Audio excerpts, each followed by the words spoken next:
kinakabit na ni Master Terrio yung brake disc. Ayan, yung brake pad naman. Ayan.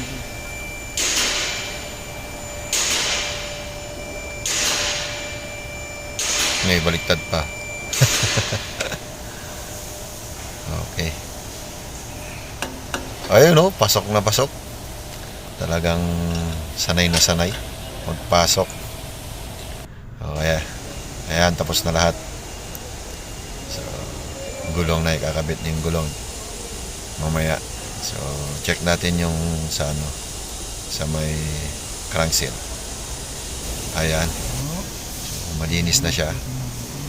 Okay, kakabit na lang yung ano, crankset cover. So, ayan, naikabit na yung sa crankset cover. So, yung transmission naman. Ayan na, naikabit na. So, i-check lang natin. Then, road test tayo. Pagkatas na road test, final check natin. Okay. Ayan, dito naman yung sa brake. Ayan, naikabit na yung gulong. So, ito, we will torque na lang yan. Tara, road test tayo. Samahan nyo ako. Okay na. So, ipa-final road test na natin. Para makita kung may leak pa ulit. So, kailangan natin patakbuhin ng mga at least 20 kilometers.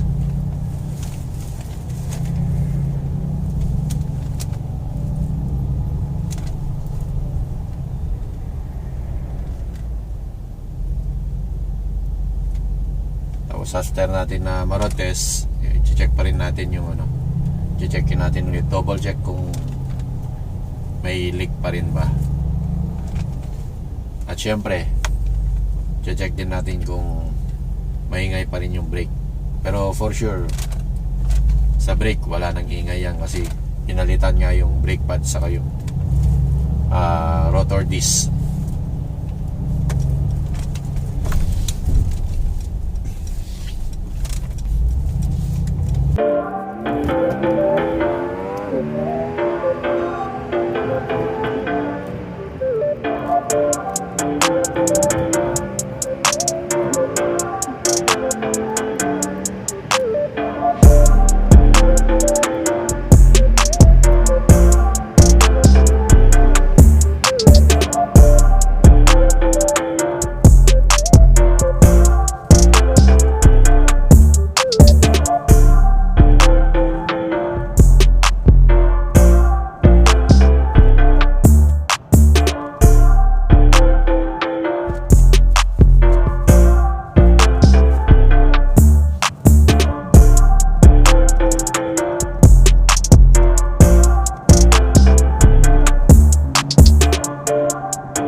ayan, okay na. So balik na tayo.